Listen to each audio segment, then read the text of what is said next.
Bem-vindos ao Pergunta Simples, o vosso podcast sobre comunicação. Todos nós já passamos por situações em que precisamos de uma ajuda, opinião ou solução de um super sabedor em algum assunto. Um técnico, um intelectual, um especialista. E quanto mais difícil e delicado for o nosso problema, mais precisamos de encontrar quem sabe. Por maioria de razão, quando ficamos doentes, ou para evitar ficarmos doentes, precisamos das pessoas que sabem de saúde. Médicos e enfermeiros estão na primeira linha, mas há também psicólogos, nutricionistas, fisioterapeutas, técnicos de meios complementares de diagnóstico e até, espantem-se, engenheiros nucleares. Só que estes saberes e mestres falam geralmente línguas estranhas para nós comuns mortais. Já se dedicaram a ler aqueles relatórios dos exames médicos? Ou ouvir dois médicos simplesmente à conversa? São palavras e expressões codificadas que falam sobre nós, mas de maneira que só eles entendem. Esta edição é sobre o trabalho de descodificar as nossas entranhas, realizado principalmente, mas não só, por médicos.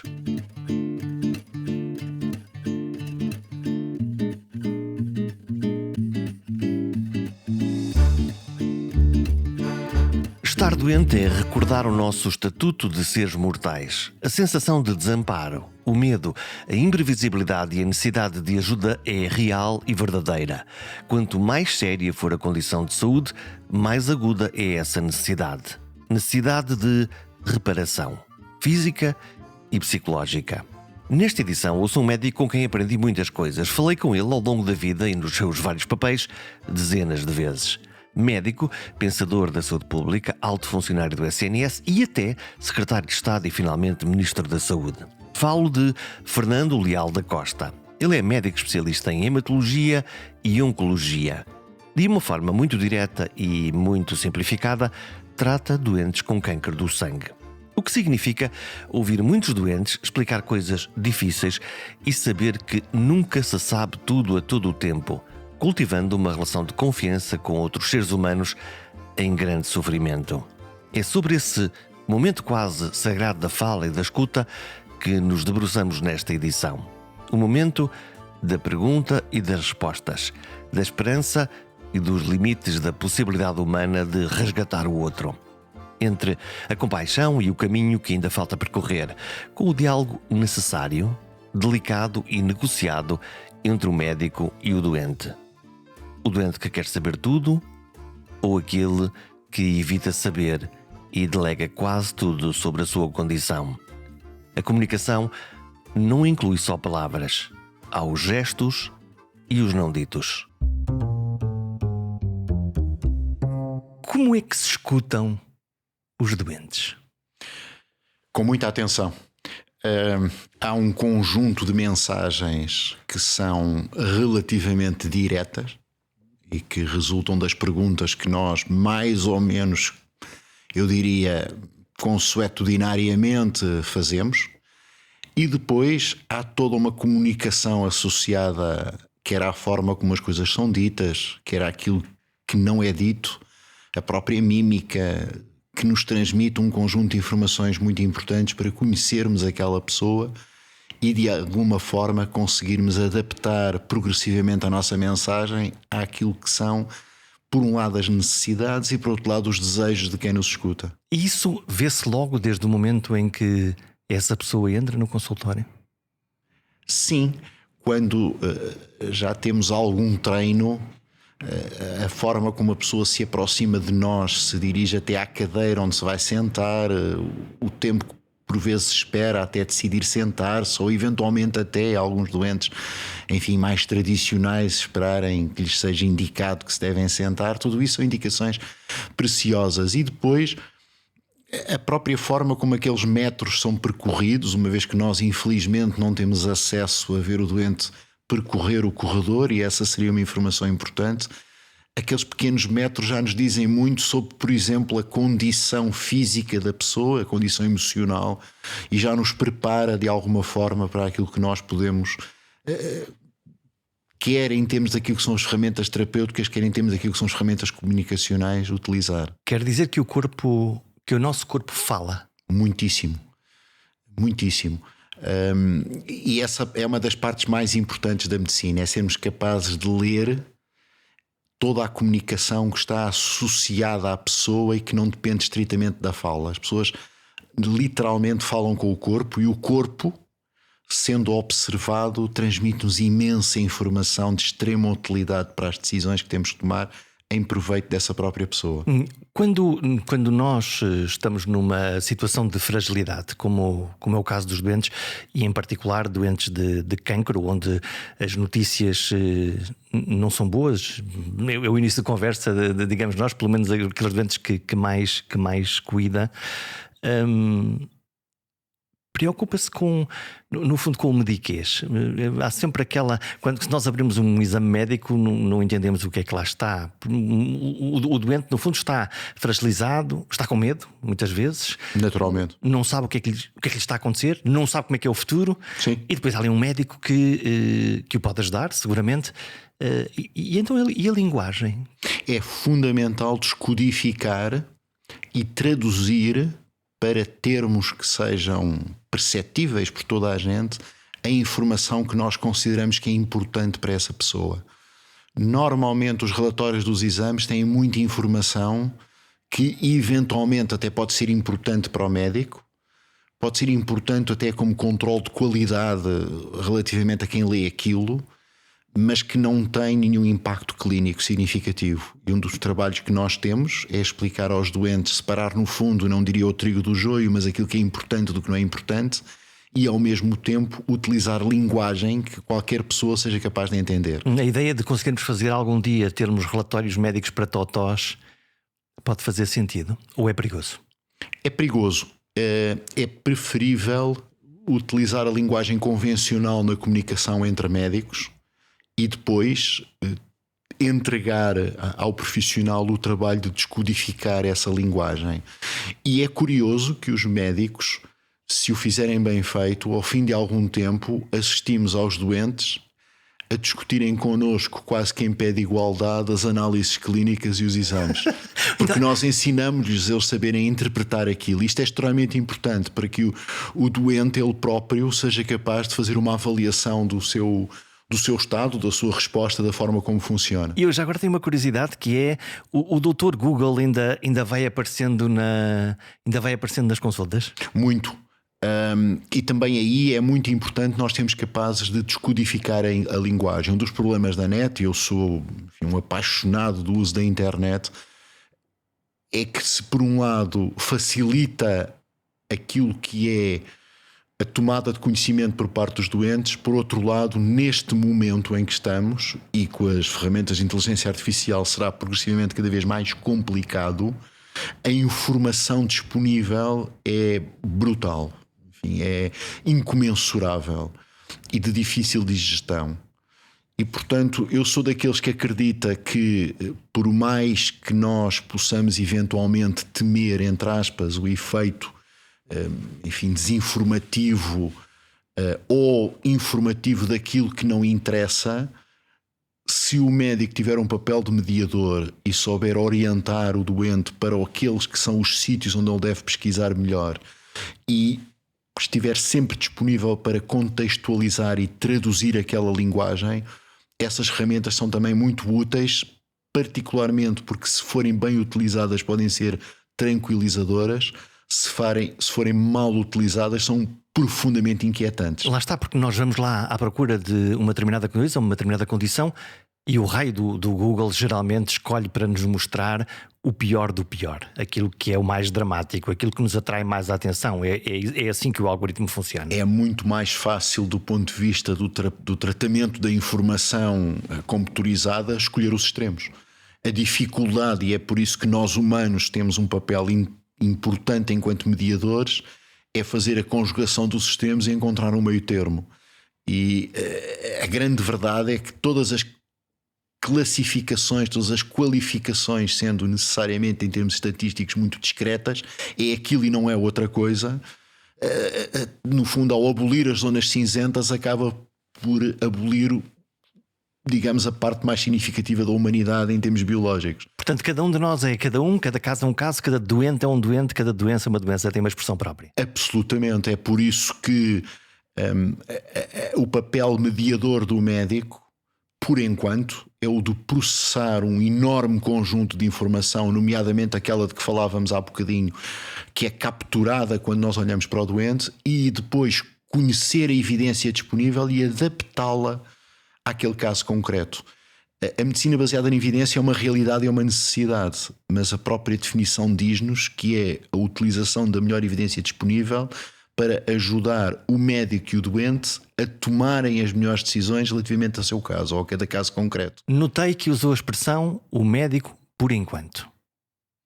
Porque eu acredito, e já tive muitas discussões sobre esta matéria com colegas e não só, eu acredito que nós estamos numa fase muito larvar da inteligência artificial e daquilo que é possível fazer hoje em dia do ponto de vista da computação pura, mas não vejo nenhuma razão teórica para que eventualmente um dia aquilo que para já nós só vimos nos filmes de ficção científica não seja possível, com a capacidade de nós humanos eventualmente criarmos androides, ou o que lhes quiser chamar, com uma capacidade de raciocínio, inclusivamente utilizando emoções, que são parte importante do raciocínio, para poderem realizar algumas tarefas que nós humanos realizamos mais depressa e se calhar com uma maior probabilidade de acertarem, dito de outra forma, com uma menor probabilidade de erro. Mas não é consensual entre a classe médica a forma de usar ou o tempo e o modo de usar essas ferramentas de inteligência? As ferramentas para já ainda não existem com o rigor que nós quereríamos para a interação clínica.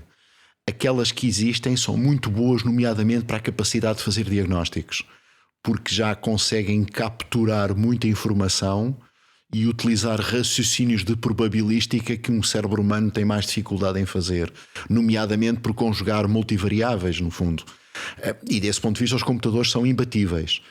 Agora, naquilo que se prende com a adaptação do diagnóstico para a escolha de um tratamento adaptado àquela pessoa, o número de variáveis que nós estamos a falar ainda é demasiado grande para que haja, neste momento, computadores, máquinas que nos substituam a esse ponto. Eu tenho uma curiosidade a propósito da inteligência artificial, que é como é que nós lidaremos com um futuro em que a máquina consiga não só sistematicamente resolver melhor problemas que os humanos, consiga aprender ela própria e desenvolver técnicas que os humanos não tão rapidamente consigam fazer, mas perdermos depois a capacidade de que tudo se passe dentro de uma caixa negra que nós não sabemos bem como é que funciona.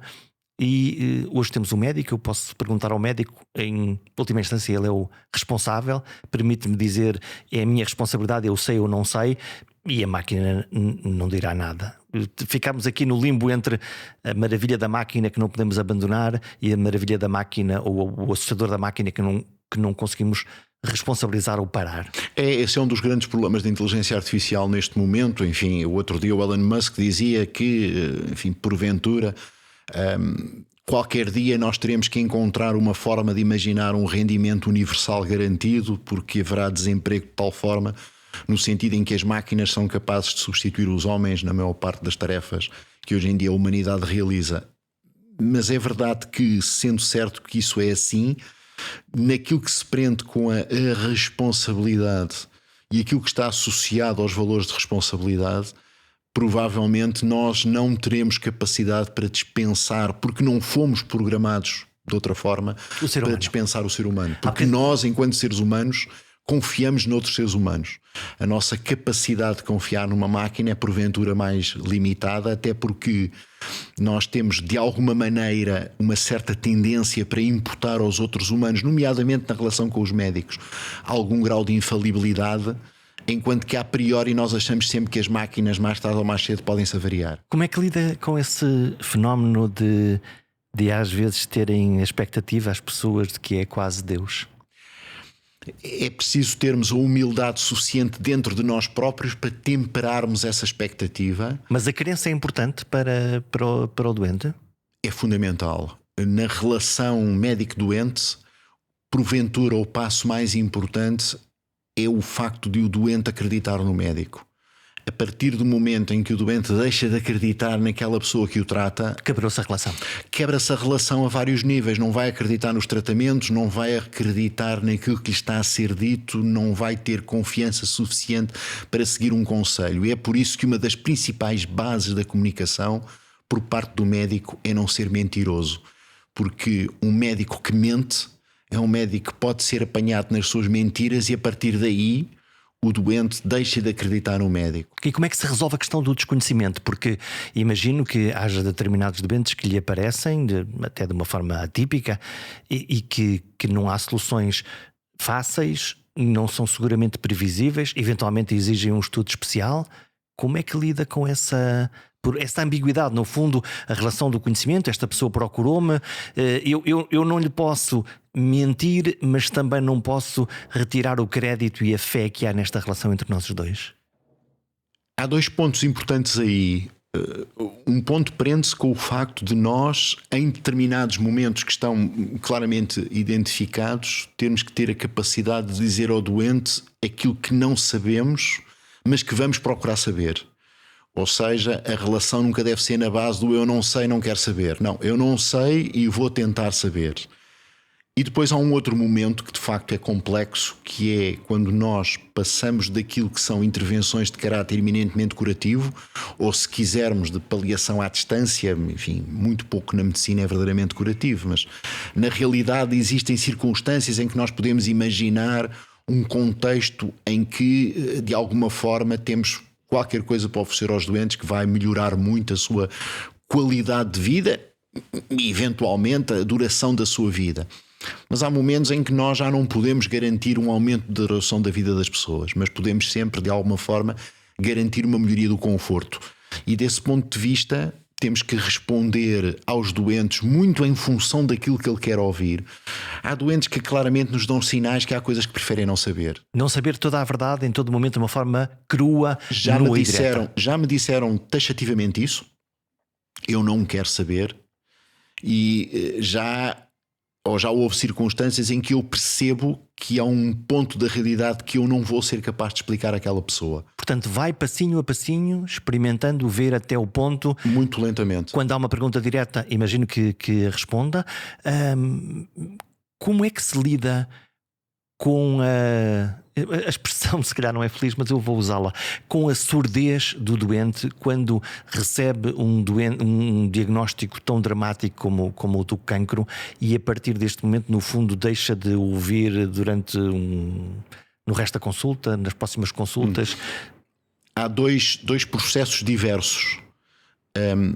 Um é esse que tem que ver com aquilo que se prende com o choque imediato. Aí normalmente o que nós fazemos, e quando a partir de um determinado momento percebemos que já não estamos a ser ouvidos, mudamos de conversa, passamos para outro ponto, sugerimos à pessoa que ela eventualmente, se tiver dúvidas, que as escreva para que não se esquecer delas, voltar a perguntá-las no ponto seguinte. Quando ficamos claramente com a sensação de que houve coisas importantes que ele não percebeu, repetimos-las noutra, nas consultas seguintes. Às vezes é preferível que os doentes venham acompanhados e se não vieram acompanhados da primeira vez nós sugerimos, olha, não quer trazer alguém consigo para poder ajudar depois a falarem sobre isto, etc. E portanto isso já é uma mediação em que vamos encontrar um terceiro que possa fazer esse papel. E também há ponto em que, e é aquilo que eu me referi anteriormente, há mecanismos que estão razoavelmente bem tipificados de adaptação à doença e nós temos que perceber qual é o mecanismo que está em causa. E há doentes que assumem como estratégia de adaptação a negação, pura e simples. Eu não quero saber. E é um direito legítimo? Absolutamente legítimo, é um mecanismo de adaptação que está descrito e que faz parte das funções fisiológicas cerebrais do ser humano.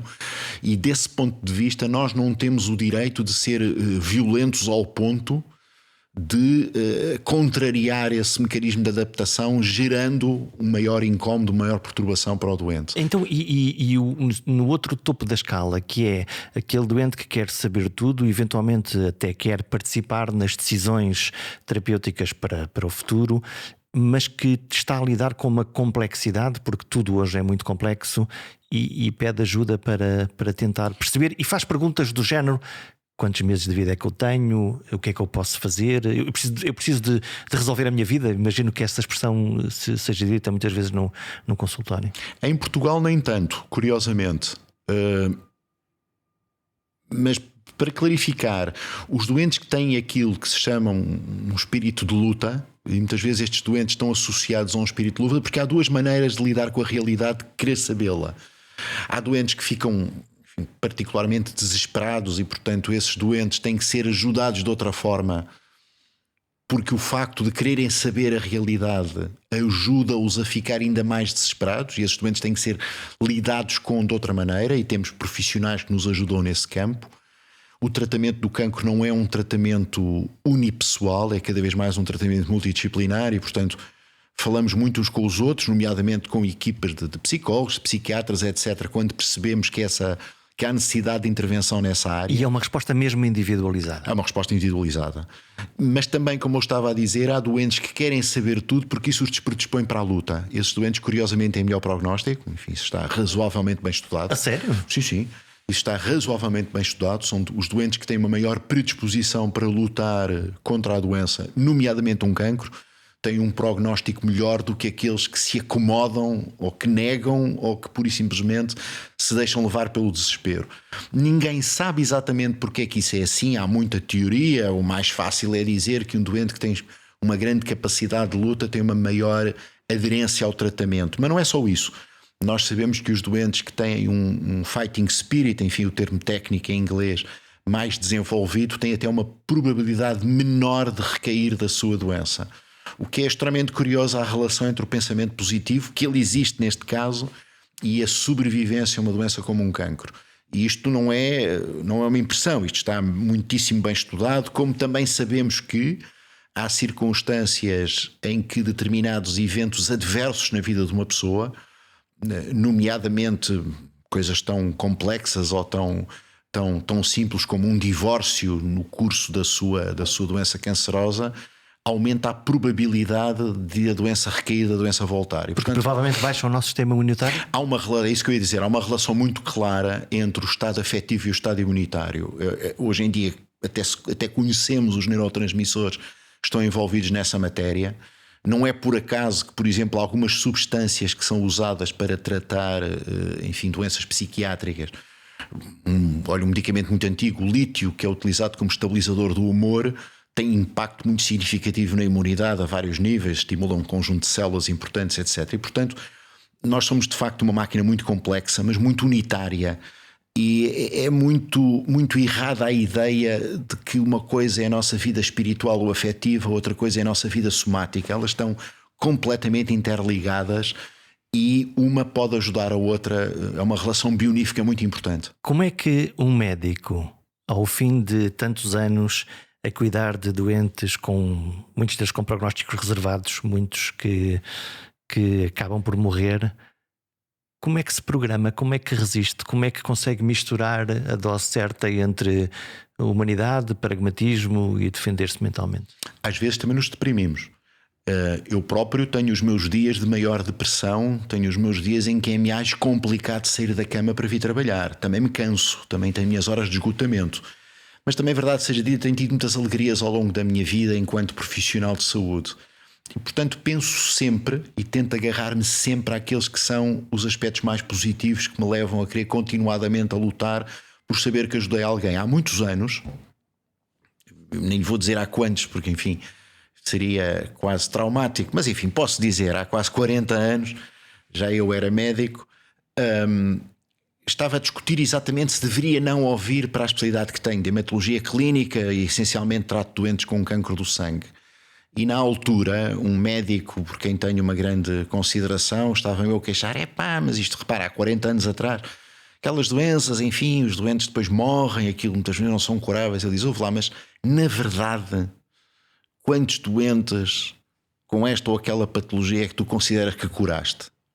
E eu pus-me a pensar, na verdade, o essencial da medicina não está na cura, está na capacidade que nós temos de melhorar ao longo da vida a qualidade de vida dessas pessoas e, se possível, prolongar-lhes a vida. E desse ponto de vista, acho que fiz a escolha certa, até porque hoje em dia, claramente, enfim, isto depois seria tema de outra conversa, as ferramentas de que dispomos do ponto de vista terapêutico são cada vez melhores. Não tem nada a ver com aquilo que fazíamos há 40 anos atrás e, portanto, eu imagino que, enfim, quem vier a seguir daqui a 40 anos pense aqueles bárbaros que em 2024 faziam isto e aquilo, e agora evoluímos. Nem imaginas em 2024 o que eles faziam, mas isso é natural, é a evolução, ainda bem que é assim. Estão a gostar do Pergunta Simples? Estão a gostar deste episódio? Sabia que um gesto seu me pode ajudar a encontrar e convencer novos e bons comunicadores para gravar um programa? Que gesto é esse? Subscrever. Na página perguntasimples.com tem lá toda a informação de como pode subscrever. Pode ser por e-mail, mas pode ser, ainda mais fácil, subscrevendo no seu telemóvel através de aplicações gratuitas como o Spotify, o Apple ou o Google Podcasts. Assim, cada vez que houver um novo episódio, ele aparece de forma mágica no seu telefone. É a melhor forma de escutar o Pergunta Simples. Nós acabamos de sair da pandemia de Covid-19. Tenho a sensação empírica, não tenho nenhuma estatística sobre isso, de que enquanto sociedade estamos todos francamente mais cansados, até se calhar irritáveis, mas a fatura principal foi nos profissionais de saúde que tiveram isso. De que conversa com outros seus colegas médicos? Como é que eles estão? Nós aqui, especificamente no sítio onde trabalho e com a especialidade que tenho, fomos relativamente poupados a uma das partes importantes da Covid, ou seja, fomos poupados às horas excessivas de trabalho, etc. Ao contrário, fomos muito vítimas do excesso de mortalidade. Perdemos muitos doentes por causa da Covid, o que nos causou uma profunda irritação. Porque na realidade estávamos, na maior parte dos casos, a tratar de pessoas que, se não fosse a Covid, teriam sobrevivido. E a Covid, de facto, nos doentes oncológicos teve um impacto muito negativo que depois foi sendo progressivamente mitigado. Repare que estamos a falar de doentes, ainda hoje isso para nós é um problema muito grande, em particular do tipo de doentes que nós tratamos aqui com doenças cancerosas do sangue, são doentes que não respondem às vacinas. São doentes que têm uma enorme vulnerabilidade a tudo aquilo que tinha a ver com doenças infecciosas. Tiveram mais medo de vir ao sistema? O sistema também se fechou muito para tratar da Covid-19? Certo, nós, apesar de tudo, conseguimos manter o que o Instituto Português de Oncologia a trabalhar e a continuar a receber doentes, e não tivemos uma perda significativa da capacidade de atender doentes. Perdemos doentes, como eu disse, porque infelizmente se infectaram e não foi possível salvá-los. Houve claramente doentes que não chegaram a nós porque não entraram no sistema, porque não procuraram os médicos de medicina geral e familiar, porque não foram tanto às urgências. E esse atraso teve que ser recuperado a seguir e, portanto, nós, a seguir à pandemia, no ano de 2021-22 em particular, percebemos que estávamos a receber doentes em pior estado, cuja doença tinha evoluído desnecessariamente por não terem tido cuidados, e é um fenómeno que foi sentido em quase todo o mundo, diminuição de rastreios, etc. Passada essa fase, enfim, as coisas construíram-se, recuperaram-se, mas claramente, para responder muito concretamente à pergunta, nós passámos a ter muito mais medo do que antes tínhamos das infecções respiratórias de inverno. Este ano foi um ano particularmente mau porque associou-se os restos da Covid que estão aí e que estão para ficar. A Covid não desapareceu. Há umas gripes aí fortes, pelo menos. Exatamente, e portanto aquilo que nós tivemos este ano foi uma associação da Covid que sobrou e que está connosco e que hoje em dia já não é pandémica, mas é endémica, com o surto sazonal habitual da gripe, que este ano, mais uma vez, como ciclicamente acontece, foi particularmente violenta. Voltámos a ter vírus de gripe muito agressivos em circulação. E portanto foi complicado. E depois, por cima disso, tivemos vírus respiratórios sinciciais, enfim, das crianças que passam para os adultos. Foi um inverno complicado este. Um inverno difícil. A nossa relação com o sistema de saúde é sempre uma relação de necessidade e de expectativa, que é o que eu espero do sistema. Se eu estou doente, espero que um médico me veja. Não sei bem onde é que vou aos cuidados primários, vou à urgência hospitalar. O que é que nós precisamos de fazer para, nos próximos anos, reorganizarmos ou repensarmos o sistema de saúde para ele ir progressivamente respondendo àquilo que são as necessidades de hoje em dia? Populações mais velhas, com mais doenças, enfim, com um conjunto de coisas. O que é que precisamos de fazer? Eu tenho uma tese que não é original, que obviamente não sou a única que a partilho dela. Aquilo que, do meu ponto de vista, mais falta nos faz é, do ponto de vista da lógica do nosso Serviço Nacional de Saúde, passarmos a ter uma abrangência de resposta que não esteja limitada apenas àquilo que o serviço público neste momento pode oferecer. Quem vê isto de fora dirão, mas isto são as ideias tradicionais da direita. Não tem nada a ver com direita nem com esquerda. É outra grande falácia que está construída em torno disto. Tem a ver com o acesso? Tem a ver com, tem que ver com o acesso, oferta e procura?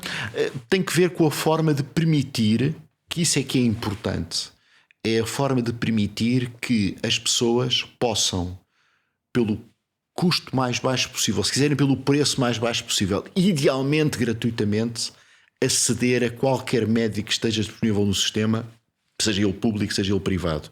Que é o que acontece noutros países que têm modelos de financiamento mais próximos daquele que foi idealizado no fim dos anos 70 do século XIX na Alemanha, que no fundo se prende com a capacidade de, em qualquer momento, quer através do Estado, quer através de um privado, se for caso disso, e isso necessariamente levará a que as pessoas não sejam duplamente taxadas, possam assegurar-se que têm sempre alguém que lhes responde. Hoje em dia, na realidade, isso acontece de uma forma mais ou menos implícita, que é quem tem a capacidade de ter um seguro privado, que as empresas pagam, tem essa porta também de acesso? Tem, mas é muito injusto, porque aquilo que nós estamos a falar é de um conjunto de pessoas, quer em termos privados, quer em termos daquilo que possa ser a sua contratação, têm um seguro privado supletivo.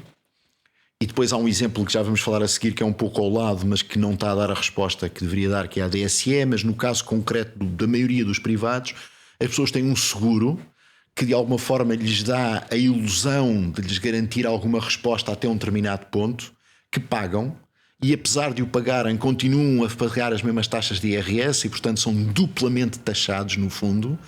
E no fim do dia muitas vezes acabam por descobrir que aquele seguro que andaram a pagar só tem uma capacidade de resposta até um determinado ponto. Há um ponto a partir do qual, nomeadamente a área em que eu trabalho, naquilo que tem a ver com o cancro, em que se esgota? Claramente se esgota, porque nós, hoje em dia, eu há pouco dizia que nós evoluímos muitíssimo naquilo que são as nossas respostas para o cancro. Mas esse aumento de resposta veio associado a um aumento brutal do custo. O custo do tratamento do cancro hoje em dia cresceu muito mais do que a sua própria eficiência. Portanto, estamos, por um lado, a pagar o preço do sucesso, porque, como é evidente, estamos a tratar melhor as pessoas estão a viver mais anos de vida e logo, obviamente, o investimento é maior.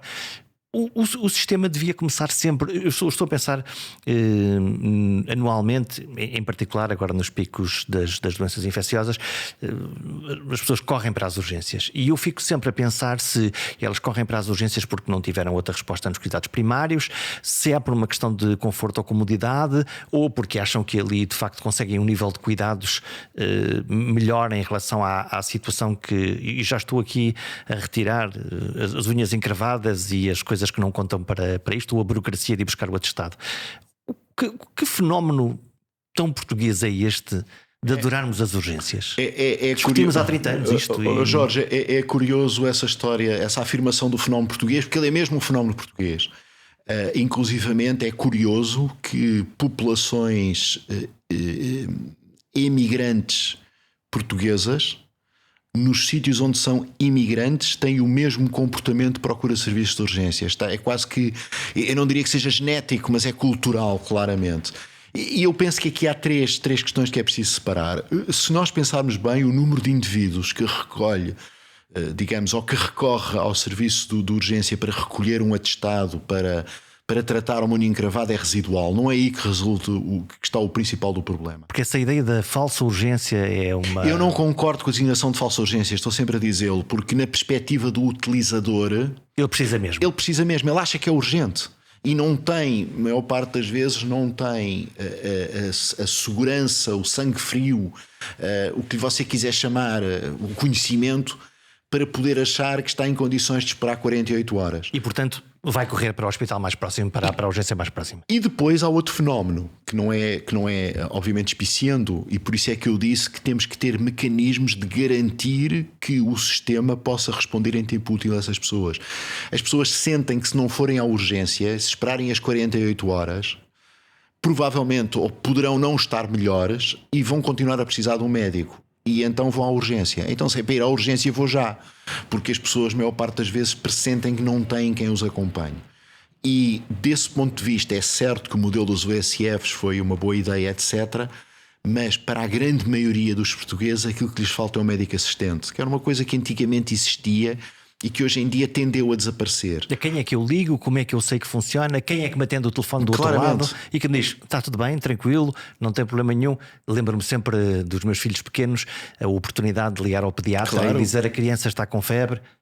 Então calma, é tomar um analgésico, é ficar em casa, atenção, atenta-se a este sinal ou àquele, mas dá uma tranquilidade. Eu próprio, sendo médico e casado com uma médica, quando eu tinha os meus filhos muito pequeninos, sendo certo que a minha mãe e a minha mulher faziam pressão no sentido de que eu não estava a ser suficientemente capaz, a minha sogra felizmente um bocadinho mais longe, muitas vezes eu próprio acabava por já não ser capaz de fazer aquela negociação e então liguem ao pediatra. E eu próprio muitas vezes ligava ao pediatra e me dizia, desculpe lá, estou a telefonar e tal, mas sabe, a minha mulher é médica, mas enfim é de outra área e portanto achava sempre que... E a mãe, e as mães têm sempre essa postura diferente da dos pais. Uma mãe médica é uma mãe.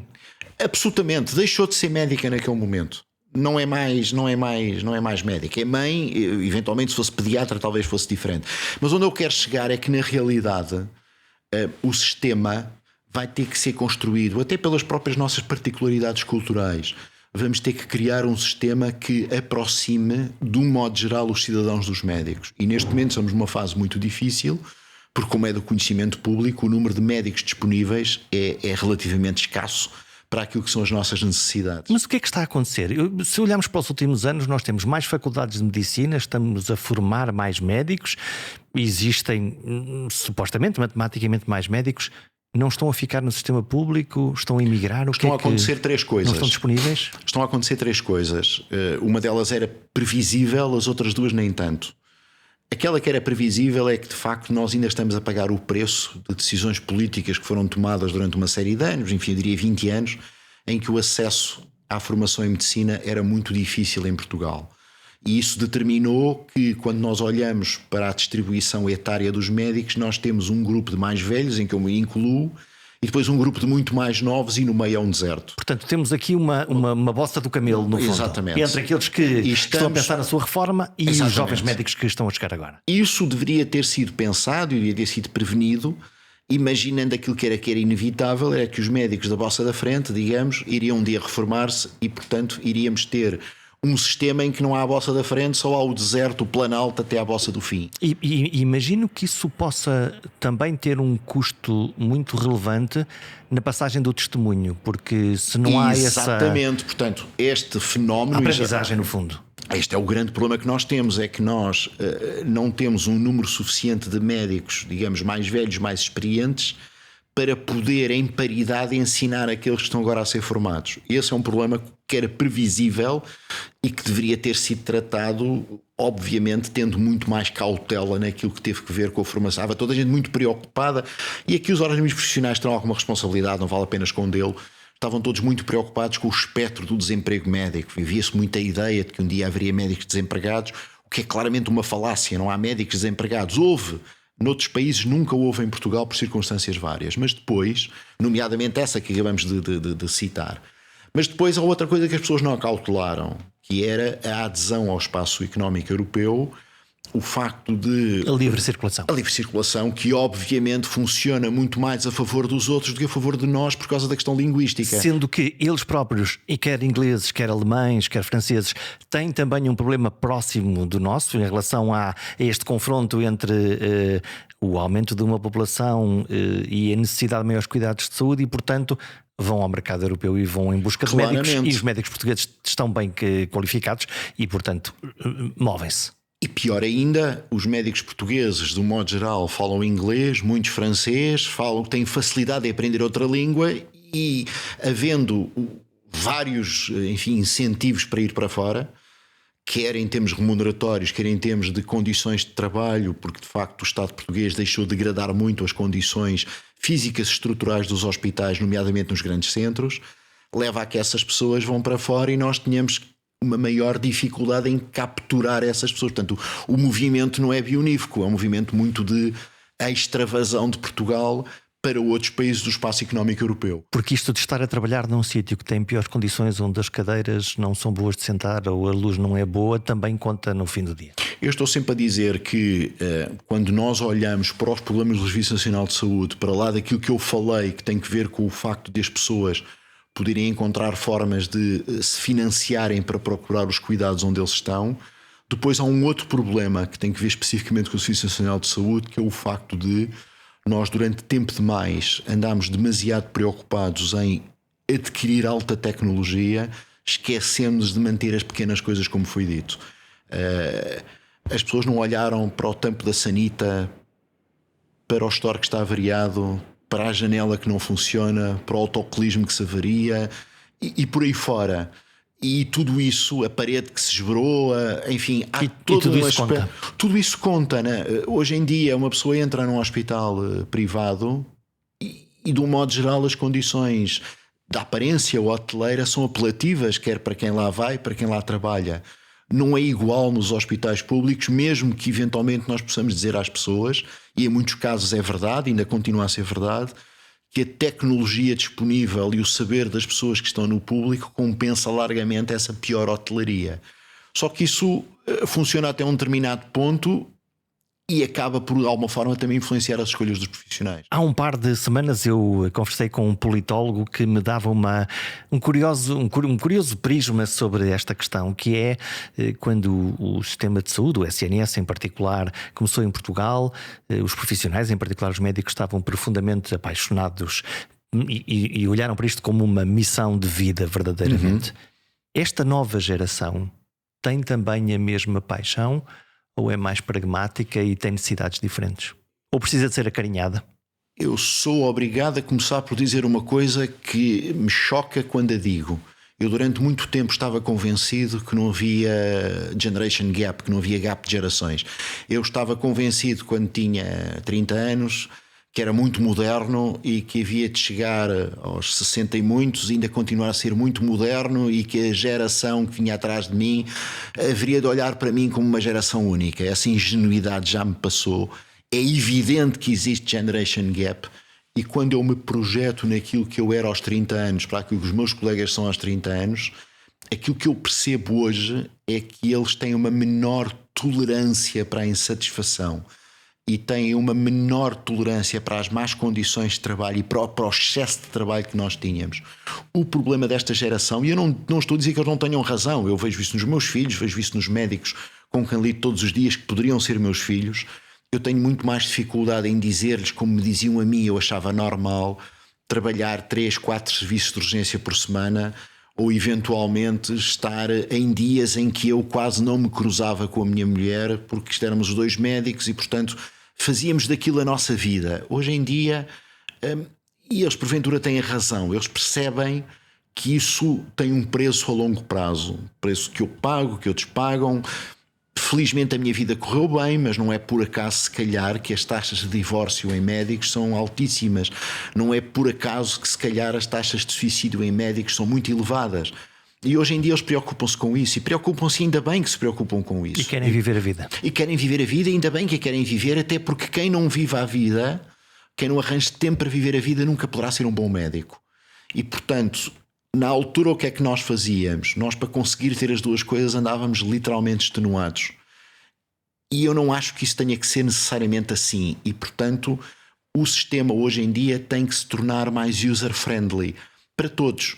E reparem, quando eu comecei a trabalhar eu não tinha computadores. Se eu disser isto às pessoas elas riem-se, mas é verdade. Há 40 anos atrás, quando eu comecei a trabalhar, os registros eram em papel e não havia computadores. Eu ainda me lembro de comprar o meu primeiro PC já era mais que médico, porque o meu primeiro currículo vitae para concurso foi escrito numa máquina de escrever. E agora temos os registros, está tudo no computador, é mais fácil, podemos partilhar informação em benefício Portanto, dos... eles veem uma sociedade em que tudo é teoricamente mais fácil, porque é que o raio da vida deles há de ser mais difícil? No fundo, se a sociedade lhes vende a ideia e em muitas coisas é mais fácil, porque é que o dia deles tem que ser mais difícil do que os amigos que têm uma vida muito mais tranquila, com outras profissões que escolheram? Porque é que a medicina há de ser uma tremenda chatice? Tenho uma curiosidade, o que é que diz aos seus internos para os animar, para os estimular? Acima de tudo, tenho tido a sorte de encontrar médicos brilhantes e excelentes. É que é importante perceber que esta sua atitude não quer dizer que eles sejam piores médicos, bem pelo contrário. Estão mais bem preparados, tecnicamente? Há muitas coisas, em comparação com o início da carreira. Sim, e acima de tudo, eles têm uma maior vontade de conversar com as pessoas do que nós tínhamos. Talvez hoje, por causa deles próprios quererem ter uma vida melhor, eu vejo isso curiosamente em alguns dos médicos, algum cinismo que eu já fui adquirindo com o tempo e com a experiência, que eles não têm. É o preço da idade também, não é? Mas ainda bem que não o têm, ainda bem que sofrem com as coisas, ainda bem que estão dispostos a acompanhar melhor os doentes e que por isso precisam de ser apoiados e acarinhados. E por isso é que a minha relação hoje em dia com os médicos mais novos, como digo, alguns deles podiam ser meus filhos, é na perspectiva de, por um lado, tentar estimulá-los para aquilo que há de melhor e mais interessante naquilo que são as disponibilidades técnicas, contando-lhes estas histórias. Olha, quando eu comecei, este medicamento não tinha sido inventado, sabes? Nós tínhamos que fazer assim, e assado e tal. Há um percurso, portanto, há coisas para oferecer e, portanto, há aqui uma dinâmica. E, acima de tudo, manter-lhes a esperança viva de que necessariamente as coisas tenderão naturalmente a melhorar, até porque, enfim, é inevitável, como eu disse há pouco, a tal distribuição de duas bossas. A bossa, digamos que está mais atrasada, a bossa vai crescer e as condições de trabalho melhorarão.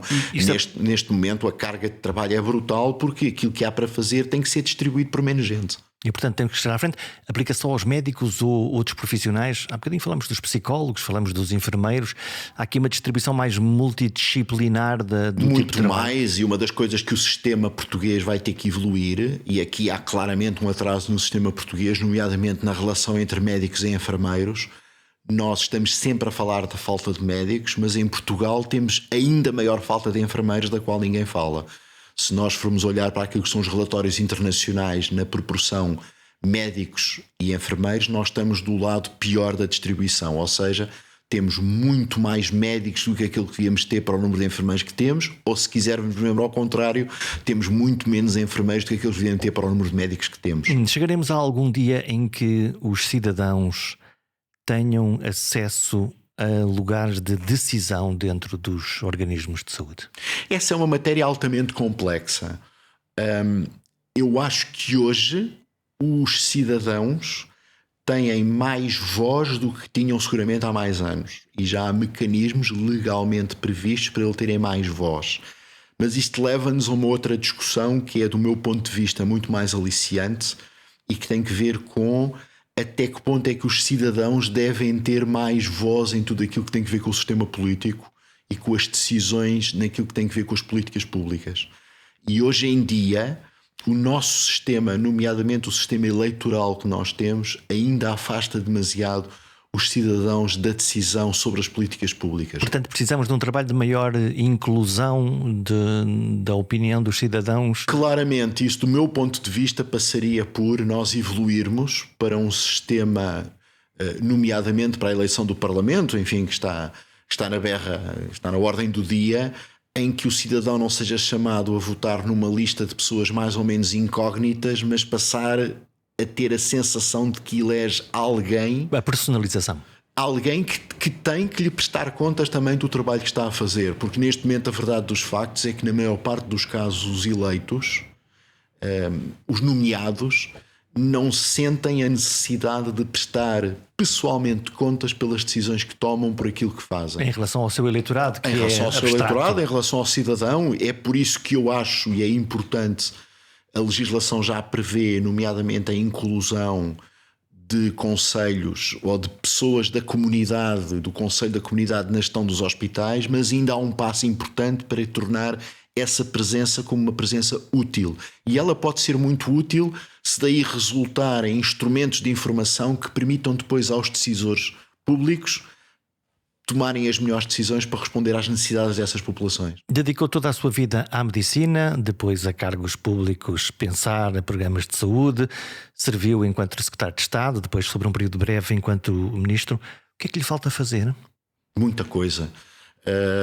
Há coisas que eu ainda gostaria de fazer ao nível do serviço público, mas acima de tudo, aquilo que hoje em dia me dá mais satisfação é ser médico. E portanto, quando eu digo que me falta muita coisa, eu quero aproveitar ao máximo os anos que me restam de exercício profissional, serão entre 2 a 6, não serão muitos, para poder ainda, de alguma forma, fazer 2 coisas.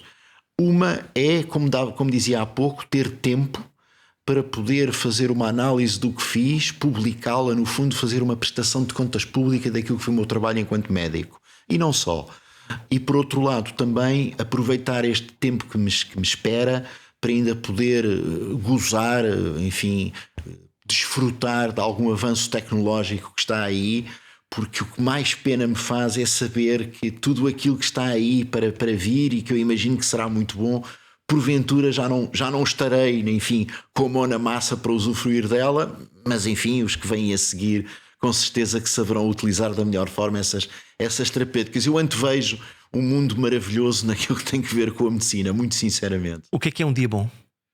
Um dia bom é chegar ao fim do dia e ter aquela sensação de que fiz tudo aquilo que eu esperava poder fazer e que acima de tudo não ficaram muitas coisas por fazer e que essas coisas que não ficaram por fazer não foi por incapacidade de meios para as poder realizar. Se chegar ao fim do dia assim, já digo que foi um dia bom. A esperança maior do ser humano é, afinal, ter cada vez mais dias bons do que maus. A marcha da ciência e do conhecimento está a acelerar cada vez mais e, com isso, espera-se que a saúde vá ganhando cada vez mais à doença e se prolongue a vida e a qualidade de vida. Um caminho incessante, mas por mais ciência, conhecimento e tecnologia que tenhamos, há algo que continua sempre igual: a necessidade de ser compreendido, aceite e acolhido. A empatia de uma palavra, o calor de um gesto, o refrescar de uma esperança são aquilo que nos define. É provavelmente essa a maior oferta que a medicina nos faz. E quando mistura técnica com humanidade, sabemos estar mais perto da plenitude. Até para a semana.